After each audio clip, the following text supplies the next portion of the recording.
questions, please sit on the floor. If you are a reporter asking questions, please sit on the floor. Everyone else. ETA? On time. Still looking at on time. Thank you. Thank you.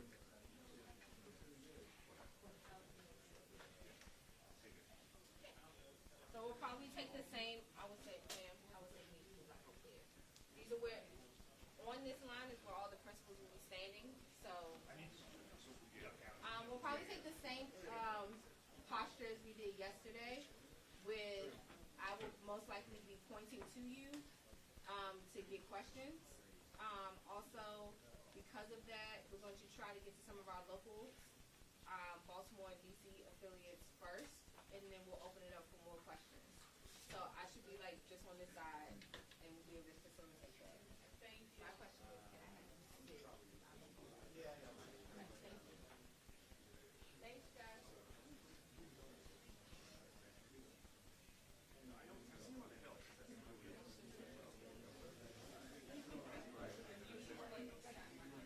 Another mic check, another mic check. Hello, hello, hello, hello. 1, 2, 3, 4. That sounds better than 1, 2, 1, 2, 1, 2. Mic check, mic check. 1, 2, 1, 2, 1, 2. Okay.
U.S. Coast Guard, Maryland State Police, U.S. Army Corps of Engineers, Maryland Department of Transportation.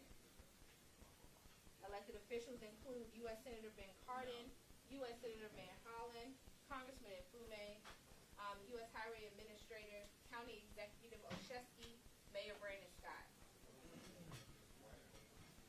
Thank you.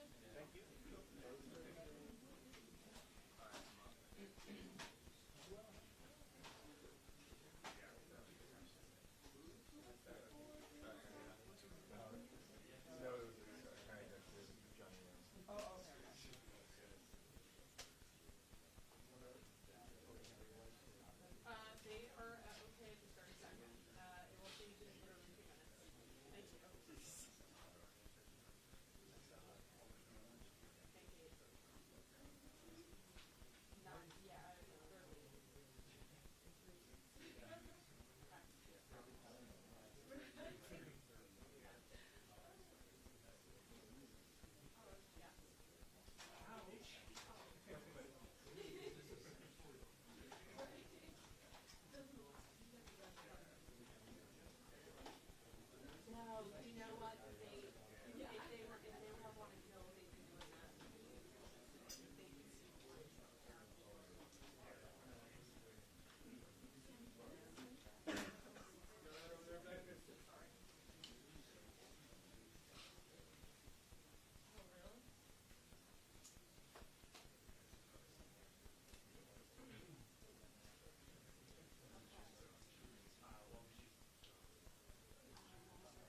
Good evening.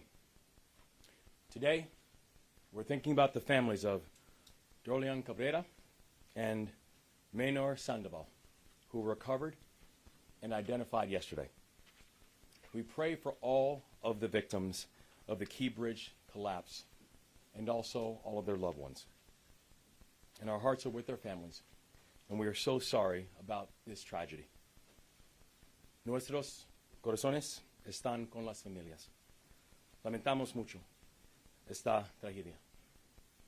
Now, before I walk through our progress today, I want to provide a breaking update that we just received in the last few hours. This morning, we submitted an initial $60 million request to the Biden-Harris administration for initial mobilization, operations, and debris recovery efforts. And I can report that as of this afternoon, the Biden-Harris administration has approved that request. We are deeply grateful to President Biden, to Secretary Buttigieg, to our federal delegation, and all of our federal partners. I was thankful to receive a call just about an hour ago from Secretary Buttigieg, and I'm grateful for the way that the administration has continued to lean in and support us. And I recently had a chance to thank them all personally for the continued work. And this evening, I'm also thinking about the first responders and the emergency professionals who have been with us every step of the way. This afternoon, our team was at Camden Yards for opening day, where we met with first responders and their families who joined us for the game. And we spoke with 3 members of the Maryland Transportation Authority Police: Sergeant Paul Pastorek, Corporal Jeremy Herbert, and Officer Gary Kurtz. They saved lives this week, and they are true heroes. We had a chance to speak about not just the lives that they saved by being able to halt traffic just as the bridge was collapsing, but also the unimaginable reality that even after the bridge had collapsed, had that traffic not been stopped in the darkness, cars would have continued to come. So the life-saving work that they did cannot be overstated, and our gratefulness is everlasting. Earlier today, we also visited the R. Adams Cowley Shock Trauma Center. And as you know, one of the survivors of this tragedy was treated there. The folks at Shock Trauma, they are our angels. And I want to thank all of our emergency personnel, to include the United States Coast Guard, the Maryland State Police, the Maryland Transportation Authority and the MDTA Police, Natural Resources Police, Baltimore City Fire, and police departments in Baltimore City, Prince George's County, Anne Arundel County, and also Baltimore County. And I also want to thank people who have been reaching out from all across the country and all across the world. And this evening, I want to give a few special thank yous. One to our members of the General Assembly in Maryland, who, as we're going to the process of wrapping up another legislative session, have just been consistent partners throughout. And I know that any response that we have is going to be a collective one. But also, I want to give a special thanks to all the governors who have contacted me. I've heard from many chief executives, both past and present. I have heard from governors who are both Democrats and Republicans, governors from big states and little states. They've shared their support, and they've shared their counsel. And they've reminded me that in this moment, Maryland is not alone. At this point in the recovery, we are moving at full speed on a number of key priorities. And I've issued 4 directives to this team. The first, we need to continue to focus on recovery, because it is our obligation to bring a sense of closure to these families. The second, we need to clear the channel and open vessel traffic to the port, because the health of the Maryland economy and the national economy depends on it. Third, we need to take care of all the people who have been affected by this crisis. And that means the families, that means the workers, that means the businesses, that means the first responders, that means everybody. And in the military, I know I was taught something. And one of the things we were taught is you always take care of your people. And we are going to make sure that in this moment, we take care of our people. And fourth, we need to rebuild the Francis Scott Key Bridge. Going forward, you can expect regular updates on each of these 4 directives, but I want to be clear. This work will not take hours. This work will not take days. This work will not just take weeks. We have a very long road ahead of us. We understand that, and we're preparing. And yesterday morning, our team and members of the federal delegation traveled to the site of the collapse on a Coast Guard cutter. You've had a chance to see the wreckage from far away. Yesterday, we had a chance to see it up close. And when you have a chance to see that wreckage up close, you fully understand the enormity of the challenge. This is an incredibly complex job, and our timeline will be long. And all of us can remember when the container ship that got stuck in the Suez Canal a few years ago, when that happened. It's important to remember that it took 5 weeks to dislodge that ship. Well, if you think about what the dolly is almost as long as the Eiffel Tower. And the dolly has the key bridge on top of it. We're talking 3,000 to 4,000 tons of steel that's sitting on top of that ship. So we've got work to do, but we're moving. So first, on recovery, the best evidence we have at this time suggests that to advance our recovery efforts, we need to do more work in order to clear the channel. As of last night, the Maryland State Police have suspended diving operations due to security concerns, and further engineering analysis is ongoing to determine our next steps to bring closure to the families and set the course for salvage operations. As of this morning, I also received a briefing from the Unified Command on the extraordinary conditions our divers are working under. What our divers are seeing right now is this, is that water is so dark and the debris is so dense that in most instances, our divers cannot see any more than a foot or 2 in front of them. So much of the operation is simply feel. These divers have been methodical, they've been disciplined, they have been courageous, diving in darkness with objects all around them. And so to all of our divers, I want to let them know that we are grateful for their service. Second, on clearing the channel and opening the vessel traffic to the port, I've said it before, I will say it again, and I will keep on saying it. This is not just about Maryland. This is about the nation's economy. The port handles more cars and more farm equipment than any other port in America. And at least 8,000 workers on the docks have jobs that have been directly affected by this collapse. Our economy depends on the Port of Baltimore, and the Port of Baltimore depends on vessel traffic. Yesterday, we were briefed by the commander of the U.S. Army Corps of Engineers for the Baltimore District, and she laid out her team's efforts with the U.S. Navy to mobilize major resources from around the country at record speed to clear the channel. Under the leadership of Colonel Pinchason, the Army Corps is moving the largest crane in the eastern seaboard to Baltimore to help us. It is estimated that that will arrive later on this evening. And third, taking care of our people. I want to provide 2 updates. The first, the Maryland Department of Labor now has established a hotline for unemployment insurance for workers affected by the collapse. The number on that hotline is this, 667-930-5989. I will say it one more time, 667-930-5989.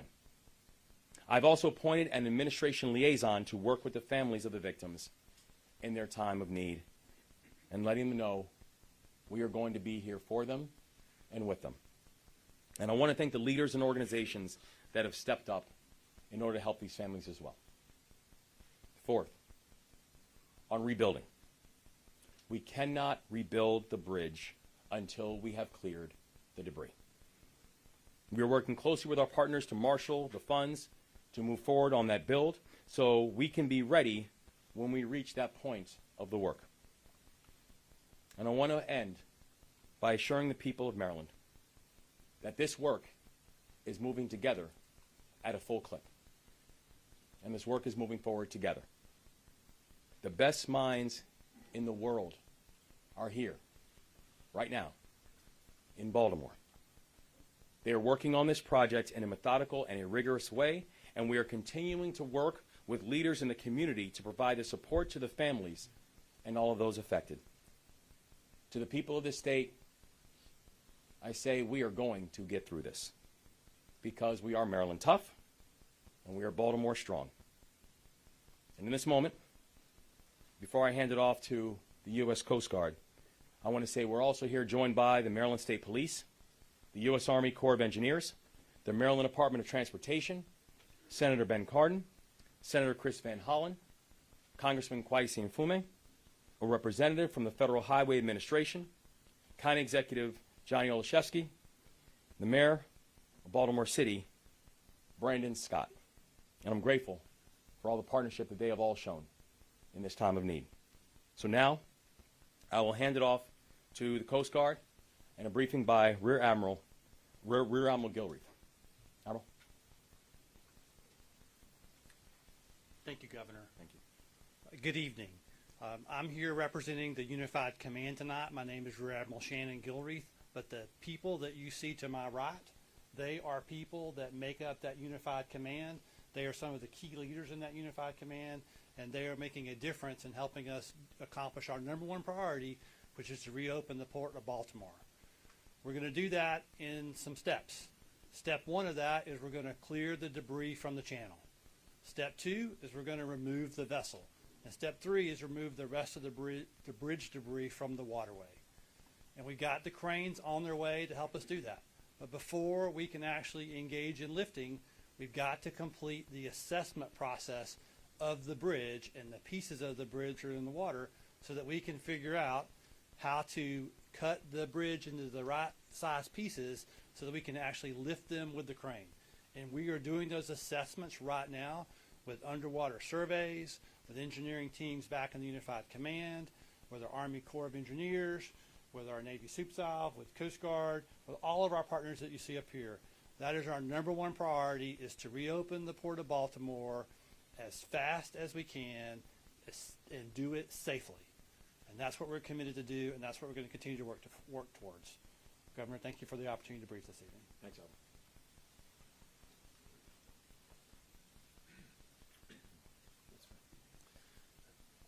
Good evening again. Paul Wiedefeld, Secretary of Transportation. First, again, I also want to echo the Governor's thanks to the Biden administration, U.S. Department of Transportation, excuse me, and our delegation for receiving those dollars, that's $60 million today, within hours of, in effect, asking for those. These dollars are essential for us to proceed quickly and safely with the debris removal, the demolition, traffic operations, and other emergency needs. We're very grateful, obviously, for the quick response. As you heard, our federal partners are focused on clearing the channel as the number one priority. MDOT's focus is also in that area, but also we have to do other things.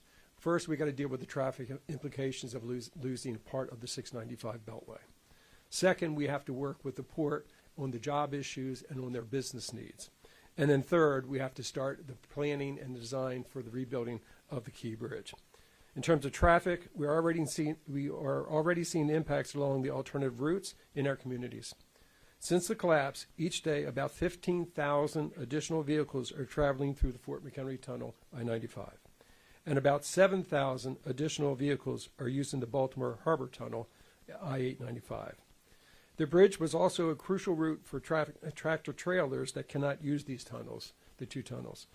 We anticipate 2,500 of these tractor trailers will use the west side of I-695. We are continuing to evaluate traffic flow in and around Baltimore and across the region and can make adjustments as needed. To help the alternative corridors moving, we have deployed additional emergency response vehicles to respond quickly to any motorists in need of assistance and clear crashes.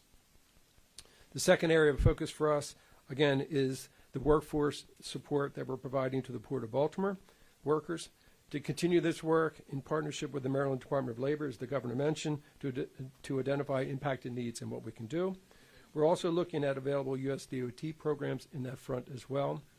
We also are looking at what we had achieved during the COVID era when we were helping workers as well. And tomorrow we will hold a stakeholders meeting to address business and labor needs with the port community. The third area that we're focusing on, obviously, is the rebuilding of the bridge. We're working with our partners at USDOT. We've had several meetings today to start that process. That will take a little bit longer as we start the planning design of what that will be, and then we will have an ask for funds in very short order there. In closing, obviously we understand the enormous impact this is having on families, commuters, and the region as a whole. We ask everyone to be patient as you can be, and we ask them to please travel slowly, give themselves some more time so we don't create other issues, particularly for the work that we're doing out there in our highway system. And I can assure you we're going to work as quickly as we possibly can, but we're also going to work safely. Thank you for your attention.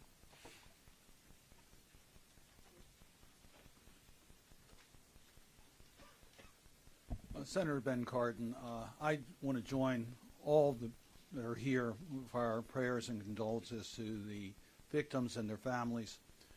Our hearts go out to you, and our thanks to the first responders who literally saved lives and are working every day to get the port open and to get this bridge rebuilt as quickly as possible.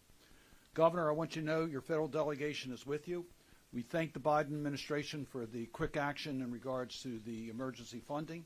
We are pledged to work with you for any action that's necessary from Congress to make sure that you have the support you need to get that port opened as quickly as possible, the channel opened, and to get the bridge replaced with the type of bridge that we need to meet the current needs. We are committed to working with you. Our top priority right now is to get the channel opened because we recognize the economic impact that it has. I want to just underscore the point that we recognize that people are going to be disadvantaged and hurt by this transaction. We want to do everything we can to help. Let me just give you one example. We're working with Governor Moore in his office and the SBA administrator to make sure that those small businesses and independent contractors have the full services of the Small Business Administration to deal with their cash needs, as because their business is going to be affected and they may not be entitled to the same rights that employees are entitled to. We want to make sure these businesses move forward. So we're going to do everything to make sure this happens. I just really want to underscore with Senator Van Hollen and Congressman Mfume, we've heard also, Governor, from our colleagues, Republicans and Democrats, recognizing that what happened in Baltimore, a catastrophic event against a critical transportation infrastructure, that we at the federal government have a responsibility to make sure that we give you all the help you need to restore the port and restore the bridge. So we are committed to working with you, that you have all the tools you need so we can quickly open up the channel and rebuild the bridge. Thank you. And let me turn it over to Senator Van Hollen.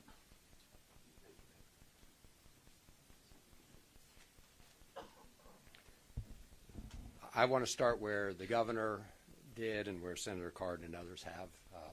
Our thoughts are with the families of the 6 construction workers who died.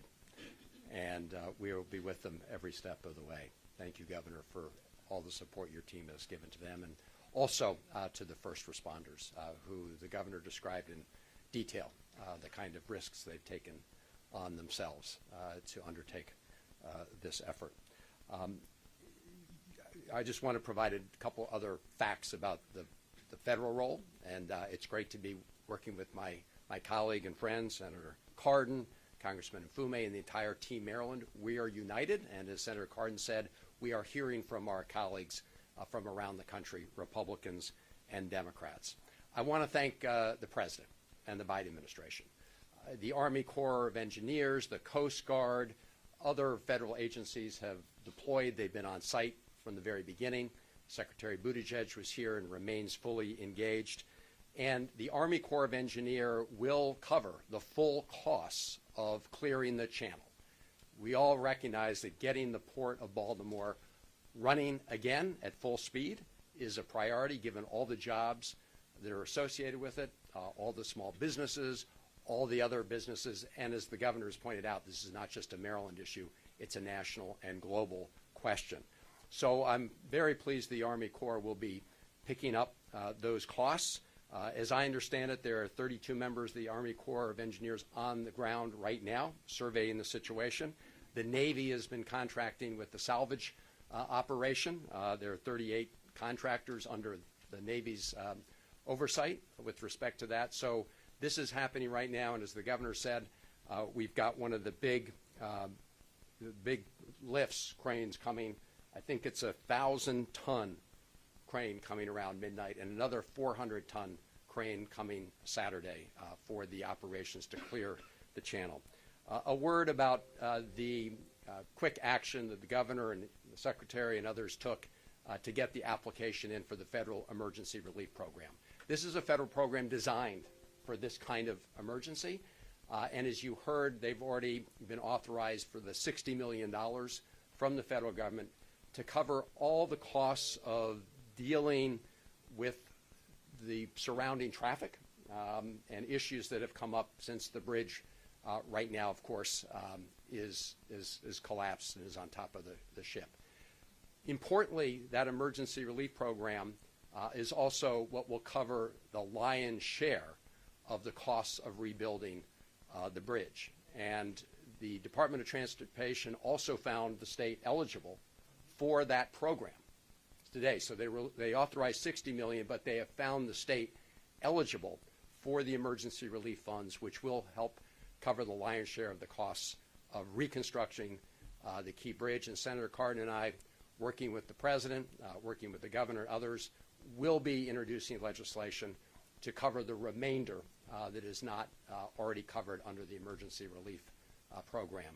So we are here together as Team Maryland. I want to thank everybody who's been part of this effort. Governor, thank you again for bringing us all together. To the mayor and the county executive, thank you all for your leadership, and to the members of the General Assembly who are here. Again, the families remain in our prayers. We are going to get this done for the state of Maryland. And let me now turn it over to you. Congressman Mfume.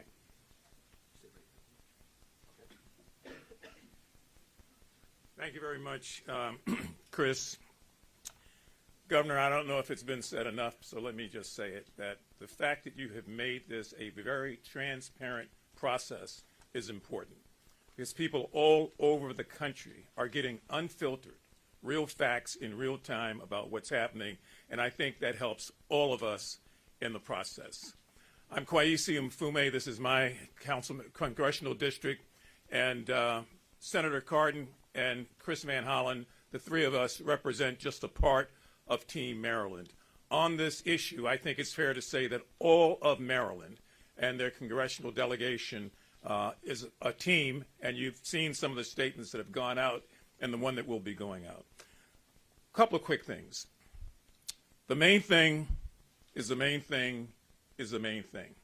So allow me to be redundant for just a moment. These families that are impacted can never, ever get enough of our condolences, our prayers, or our sympathies. It could have been any of us, anytime, anywhere, in a situation that we could not have predicted. So the reason we keep lifting them and asking you to lift them in prayer is because they will never be the same again. Now, as you've heard, the priority here is to clear the channel, to allow commerce to start up again. It is not an issue that just affects Baltimore. It affects supply chains all over the country in every state of the union. And so we are seeking to find a way to bring all assets to bear to make a real difference, to allow that process of commerce to begin again. Are there secondary matters? Yes. We're talking about the third largest estuary in the world and the first and largest estuary here in America, the Chesapeake Bay. It's a channel that's important for so many different reasons, whether it's aquatic life or anything else. We want to again say, as the governor and others have said, that these divers are putting themselves at great risk, but they continue to dive. We understand that there were hazmat materials in several of the containers. We're concerned about what happens if that gets into the bay. And we are concerned also that if for no other reason, people look at this as an American tragedy, not a tragedy just for this region. I've been in touch with the Speaker's office today. I expect that Speaker Johnson and I will talk at some point tomorrow morning, because one of the things that's important here for me on the other side of the aisle is to make sure that I say to my colleagues who are across the aisle that this cannot and ought not be a partisan issue. And I've seen some of the comments that have come about and some of the things that are being said. Please resist that. Democrats and Republicans have to find a way to work together on this. Otherwise, we will never get through it, and we will never decide the kind of future that we want, so that things like this are met with in the right way and dealt with in the right way. So my plea is to end any potential partisanship here and to find a way as Americans all over this country to work together. There will be insurance claims, yes. Money will be returned, yes. But in the process, we've got to move swiftly to clear the channel. I thank you, Governor. I want to thank the mayor, the county executive, all the other persons who have been involved. The Commandant of the Coast Guard will be here tomorrow, and I suspect we'll get even more information. Thank you very much.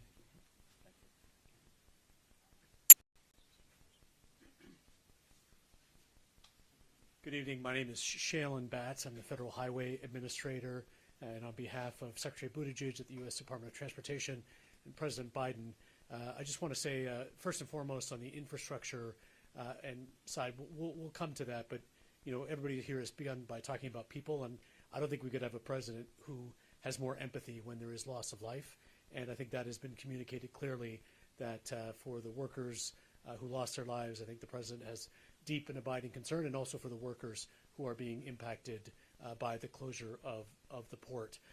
Was up here with Secretary Buttigieg on Monday, touring the site with the governor, the delegation, and it was a really fantastic turnaround of this application for the $60 million. And just to be clear, the emergency relief program that flows through the Federal Highway Administration, this is the program that states will turn to when there are floods, fires, hurricanes, and other disasters, and this fits that category. And so we want to be clear that this is just a down payment, this $60 million. It is not the final payment. We will be here with Maryland DOT and Governor. I have to say that your DOT team, the toll authority team, have just been fantastic, really on top of the game as we work forward with this. The Corps very focused on getting the channel open, and from a DOT and Federal Highways perspective, we're looking at the longer term prospect of getting that bridge rebuilt, because we know that's also critical to the region. So we'll continue to be a partner, and just want to commend all the great work that's gone on so far. Thank you very much.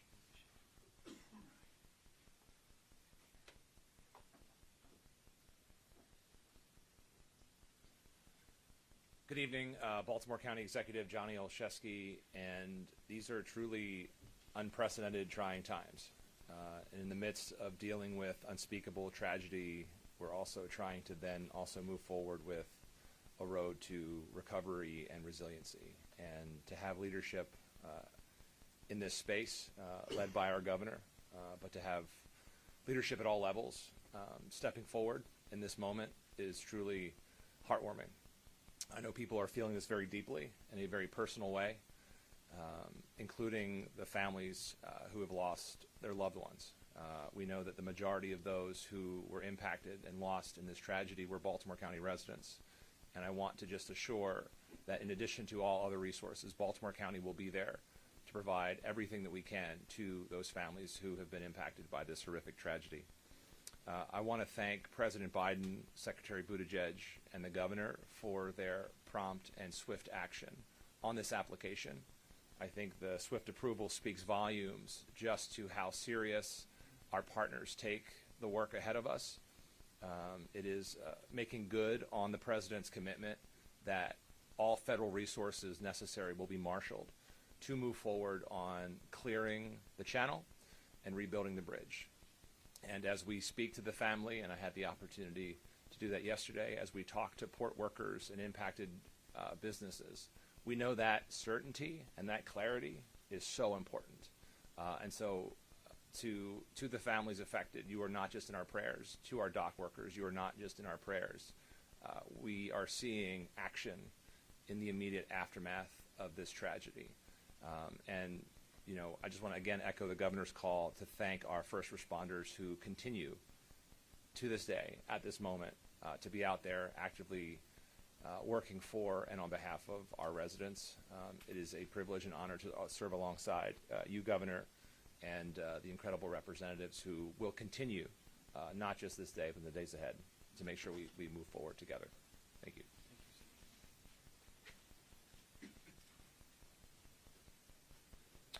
Good evening.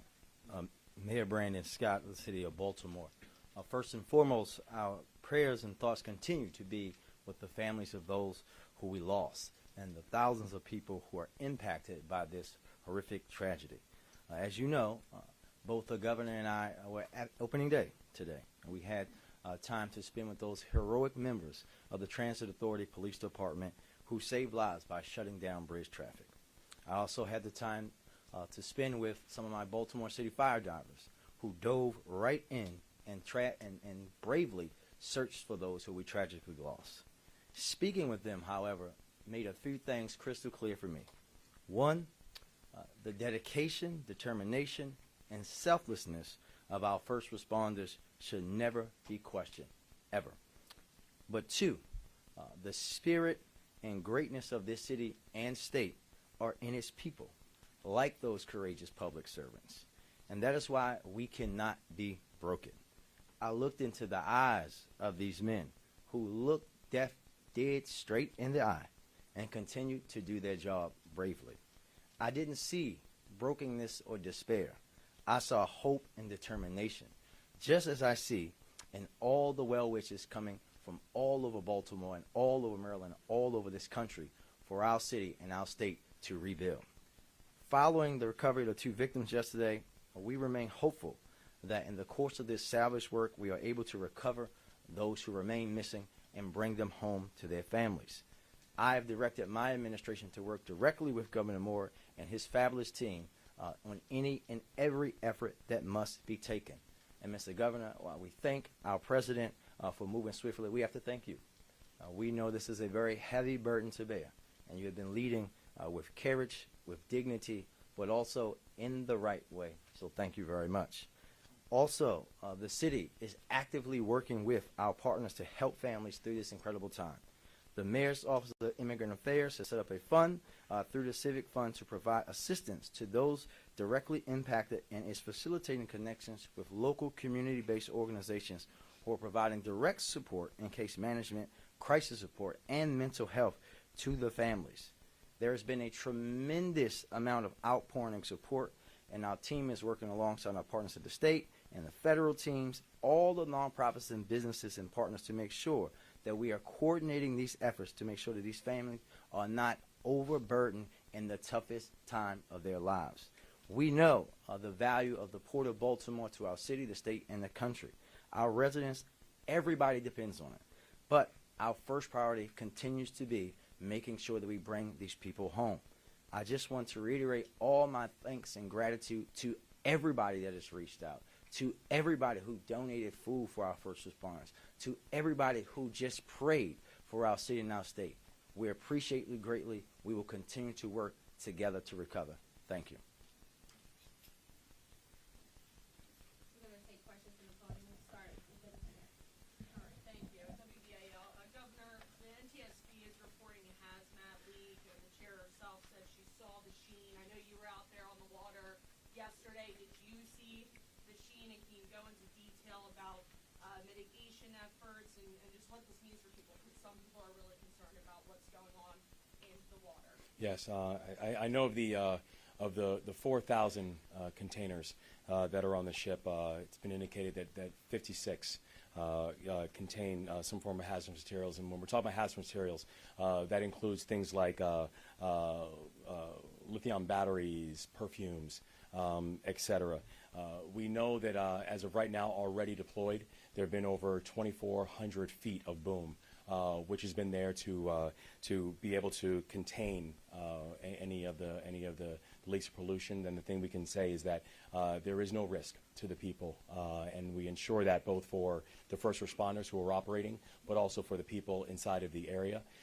We know the NTSB is going to continue doing their investigations, but of the 4,000 containers, it's been 56 that have shown some type of hazmat. Did you see the sheen when you were out there? Did you see it on the water? I personally did not know. All right, we'll go ahead and fast track. Governor, my question is about the families. Have you had a chance to meet with all 6 families of the construction workers? And I know you said you visited the hospital today and you met with the survivor, but that other person who survived, who were hearing declined medical treatment, have you met with that individual as well, if those reports are true? So the people who we met with today at Shock Trauma were actually the physicians and nurses and doctors and medical personnel who were there on site that night to treat the individuals. And so I just spent some time with them just to say thank you for their work. I did have a chance to speak with one of the survivors prior, but that was 2 days ago that I had a chance to speak with him. And I did have a chance to speak with a room full of family members of the victims, and that was when I had a chance to both share time with them and also pray with them and for them.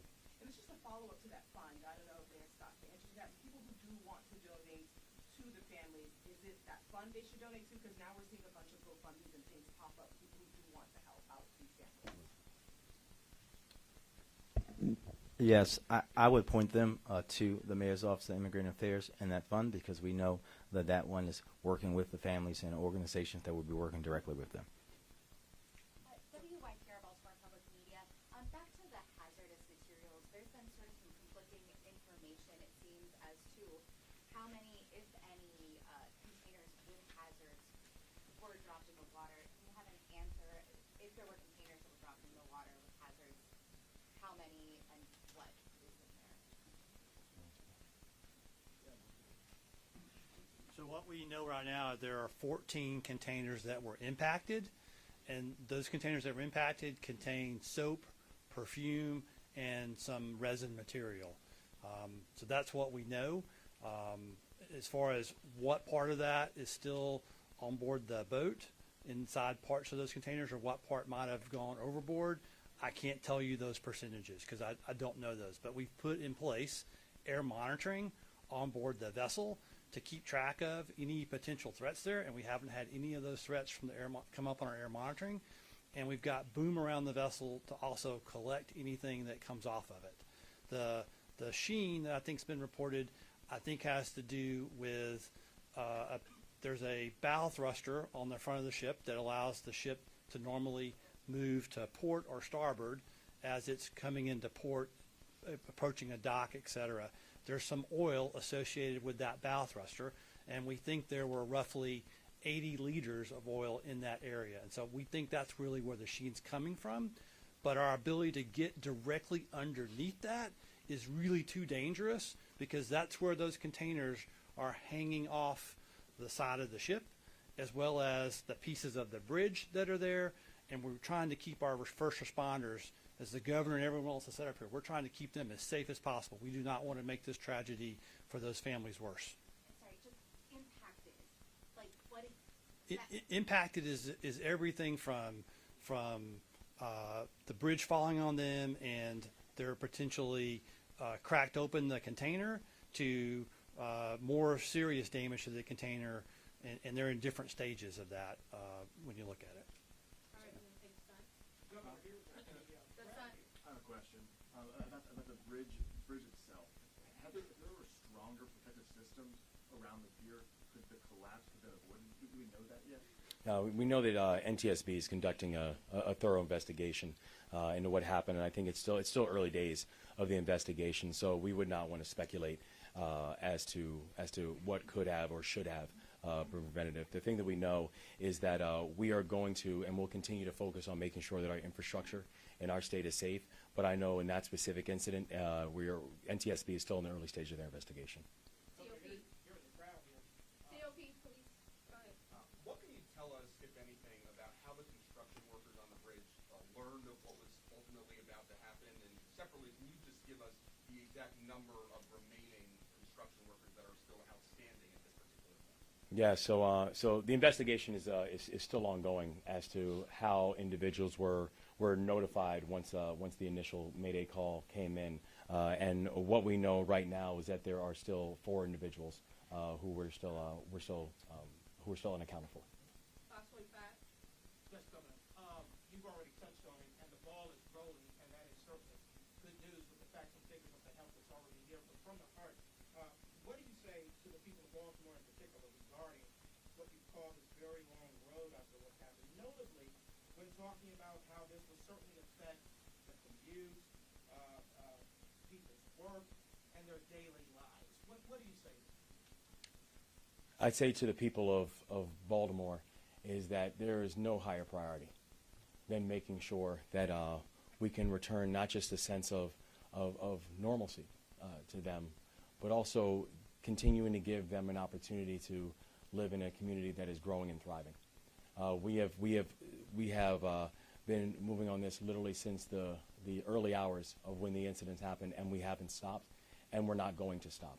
That every priority in terms of how are we thinking about alternative routes, in terms of supporting their transportation needs, about making sure that we're both caring for the families and the victims, while also making sure we're prioritizing the clearing of the channels, and making sure that we are going to get the port of Baltimore opened and get this bridge rebuilt, and that is our core focus. To follow up, please, with Mayor Scott.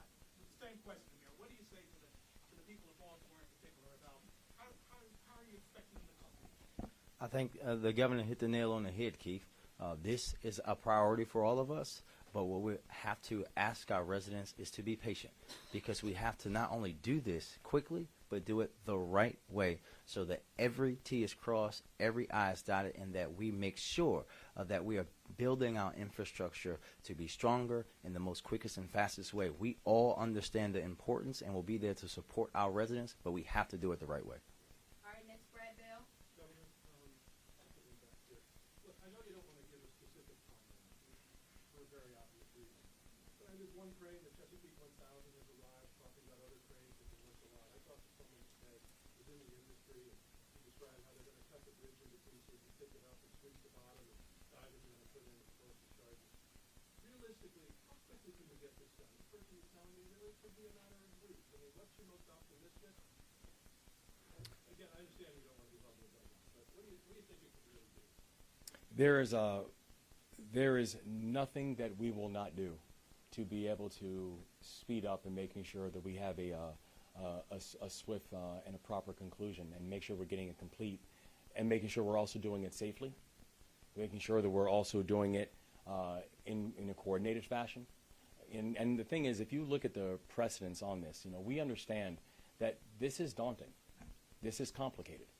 It's complicated because of so many of the variables that have been laid out before. And we mentioned before about the vessel and the container ship in the Suez Canal. Just simply moving that took 5 weeks, just simply to dislodge it, right? And what we saw when we went out there on that Coast Guard cutter, we saw a vessel that was almost the size of the Eiffel Tower.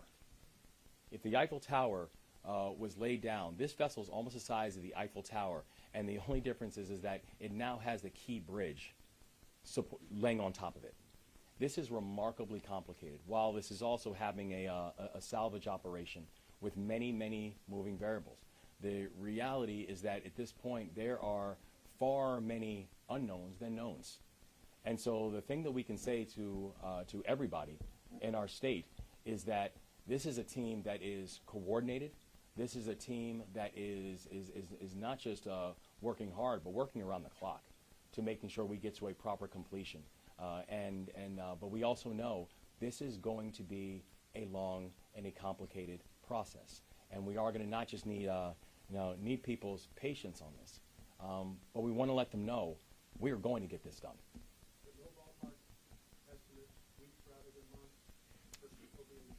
This is going to be a long process because it's a very complicated process.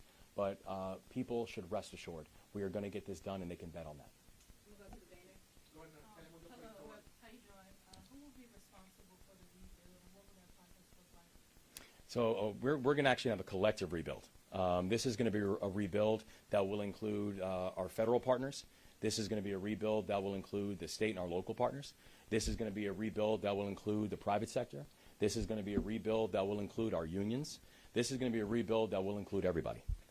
Because we understand the complexity of being able to put this up and put it together in the first place. And remember, to the initial construction of the Key Bridge took 5 years. So we know that we are going to move with speed and we're going to move with safety, but it is going to require everybody involved in that process. Are there any particular companies that you're looking into right now? No, it's still too early to go through individual companies. I will take Telemundo. Yes, Telemundo, please go ahead. Bueno, this morning I talked with Hernandez's mother. She told me his son wasn't a U.S. citizen, but he gave his life for this country.